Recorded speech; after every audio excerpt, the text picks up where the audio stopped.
Hi there, it's Lisa Belleci St. Romain here on our most holy body and blood of Christ, Solemnity. That's Corpus Christi as we used to know it.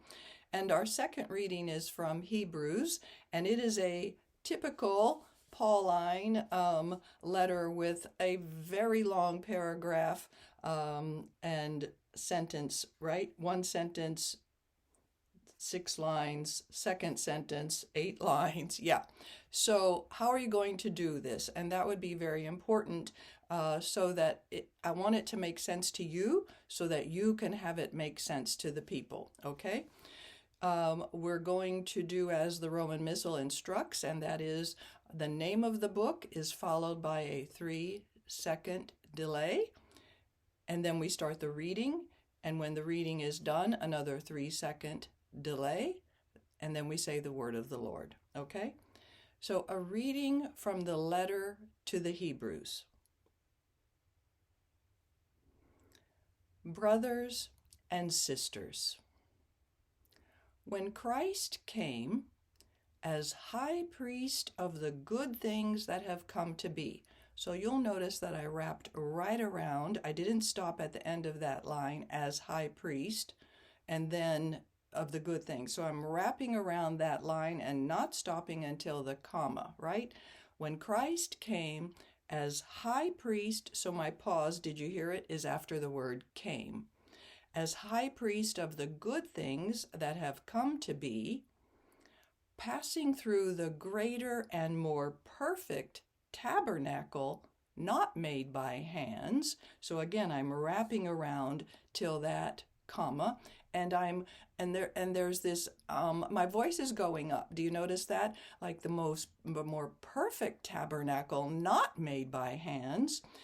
That is, there we go. So I'm explaining. I have an explaining voice happening, right?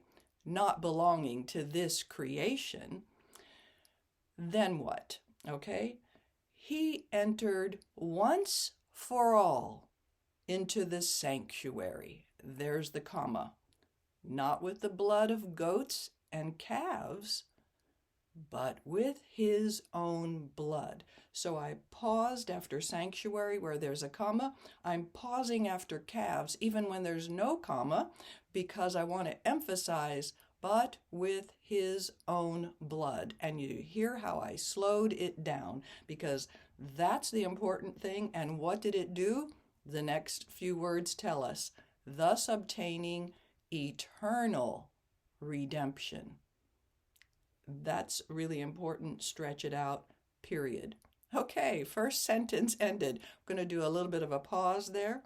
And now we're having a little bit of rhetorical, right? So it's a kind of a question going on through this whole thing.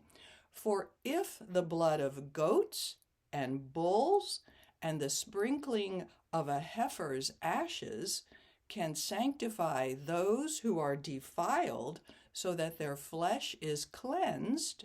Do you hear my voice is just staying up the whole time, right? How much more, now it's coming down, will the blood of Christ, who through the eternal Spirit offered himself unblemished to God. So that was his sacrifice on the cross.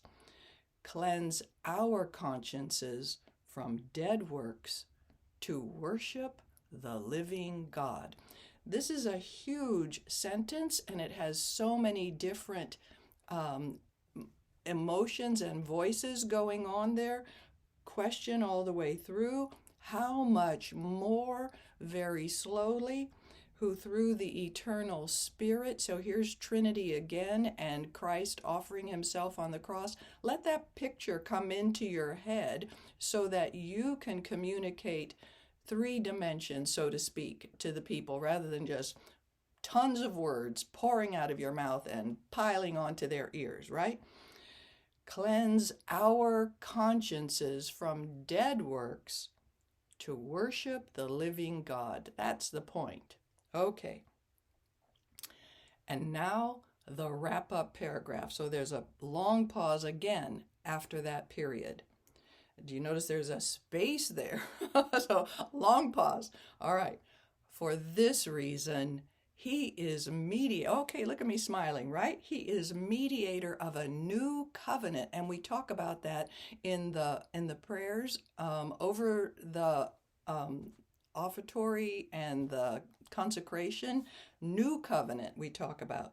Since a death has taken place for deliverance from transgressions, wrap around, don't stop at deliverance. Since a death has taken place, whose death? Christ on the cross, okay, has taken place for deliverance from transgressions under the first covenant, those who are called may receive the promised eternal inheritance. Wow, that's us. We get it, okay? So this is a since and a then, but there's not a then. There's a since, and a death has taken place for the deliverance of transgressions from under the first covenant. Then those who are called may receive the promised eternal inheritance. I want you to go slowly right there. Long pause. I'm counting to 3 again. The word of the Lord. And I'm smiling again because this is wonderful news. Okay. Take your time. Let this theology make sense to people because you have pasted and you see how it makes sense to you. God bless.